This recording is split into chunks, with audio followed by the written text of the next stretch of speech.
This is One Extra, and I'm about to talk to a friend of One Extra, to be honest, a friend of black music, a man who's made such an indentation, not only in the charts, but in our record collections. Akon, what's up?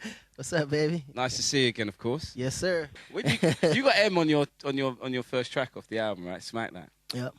And that was a surprise to me, because everybody said, oh, he's retired. And then when we spoke about that, you said he wanted to work with me. Yeah.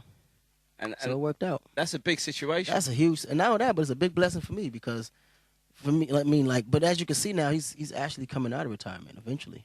I'm hearing more and more stuff, so that was a great thing for both of us because, you hate to see an incredible artist just stop creating.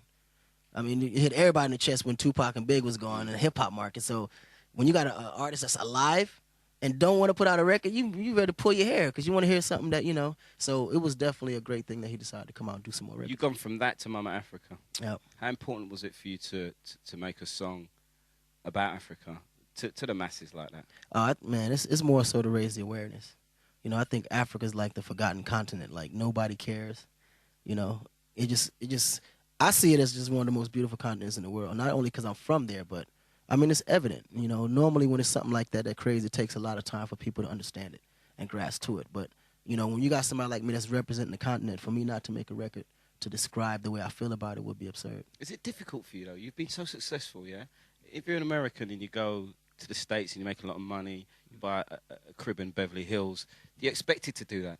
If you're African and you've done so well, do you feel some kind of pressure on you because you're a global superstar to everybody? And you've got all this money and so much poverty in Africa? I don't feel no pressure at all. Because, everything I do is to rebuild Africa. So that relieves all the pressure whatsoever. Because even though I'm making money, I'm finding a way to create money for the continent itself. Like, everything I do from the foundation to the diamonds to everything is putting money back into Africa. It's not taken away from it. You've had a bit of an up and down time. The first time I ever heard negative publicity about you this year. Man. I couldn't believe it. But you know what? It was I prepared for it. I already knew it was coming. It's no way. Everything was going just way too good. It was going way too good. And, that's what they say. Well, with success comes misery. You got to be prepared to, settle for it. So I was expected, and I knew all that was coming at me. So there was nothing too conclusive, though, when you check it. I it was all fabricated stories. I've got to be straight about it. I heard about it. The only thing I saw man. was a boy in the crowd. Yeah, that was... And I thought... I know, Con, he was just joking. They knew they'd catch him. No, but I threw him where they would catch him. No, that's what I thought. No, because if I was there, I knew where you were coming from. It was all set up, but no, it was all set up. Really? It was literally supposed to be that way. Every show we have something crazy that happens, but we had to kind of stop that because the media was just twisting it in all negative ways. So how has brand Akon dealt with this? This is the first bit of backlash you've had, and so far it's been clear sailing. I just kept working. I didn't stop. Yeah, and it didn't then affect you. I made a song called "Sorry, Blame Me." Instead of speaking on it, because everybody wanted to get the story, and I knew nobody would actually treat me fair about it. Everyone always had their preconception of what they think happened. So instead of just trying to fight and trying to, defend myself, I said, you know what?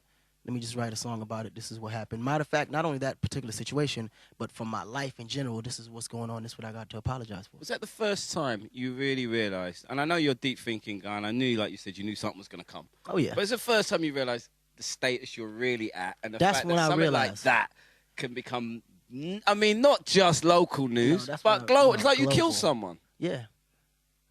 Yeah. Is that the first bit of hate you saw from the media? You know what? It was funny because I used to have conversations with this one particular artist, and he always got the media, and I never really understood. I'd be like, man, you did some of that. You know what I mean? Yeah, that was always my conception. Mud sticks, right? Yeah. But then this is the first time I really realized the impact and how people really follow the media. Like, they really believe everything they see and read. Now, on a pressure tip, this is the news that really excited me. We'll get to your label and your signings as well. Yeah. Whitney Houston hookup. Yeah. Now, a lot of people are down on Whitney. She's one of the greatest singers of her generation. No question. I think she can be resurrected. Of course. What's the state of play with you? She never really went nowhere. She just been absent. So what's the state of play? Right now, I'm just trying to get off tour to go get to work. I've been talking about her for a whole year, and that's how crazy it's been. I've been blessed, just been constantly working. But, in the mix of it now, she's working with some other producers, getting the record pretty much where she needs to go, and then I'm going to come on the tail end and give her what I think, that we can really put out. You know what I mean? Is the voice still intact? Man, she's incredible, man. It's not even... I mean, she's a legend. Like, Yeah, of course she is. I mean, you know what I mean? No, Like, but if you rewind about 10 years, I remember Wyclef, me interviewing him and saying to me, listen, man, her album was done, and I said, I've got to get on that album, and I came up with a song in a few days, My Love Is Your Love, and thankfully they took it. Yeah. Right? And I'm glad they did. Yeah, because the album was hot, Rodney Jerkins was all over it, and Wyclef came and put that little... He put an extra oomph to it. Do you know who else is on it? I can't really speak about it. I estimated last time I spoke to you that you've got the world record collaborations in the space of 3 years.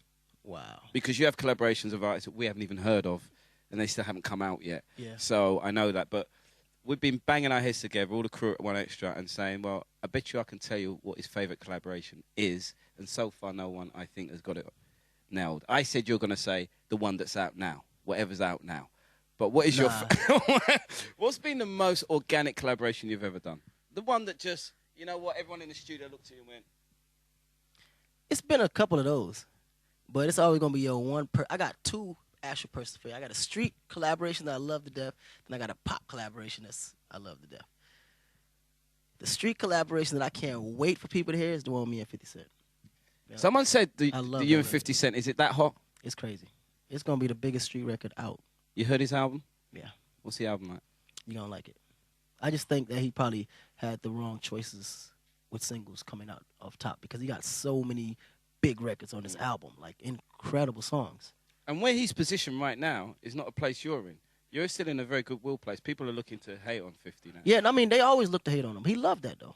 50 loves that. I mean, he grabs his energy from them haters. Like, that's how he gets motivated to do big things. What about the pop collaboration? The pop collaboration is definitely the one with Gwen Stefani. I knew you'd say that. I love that record.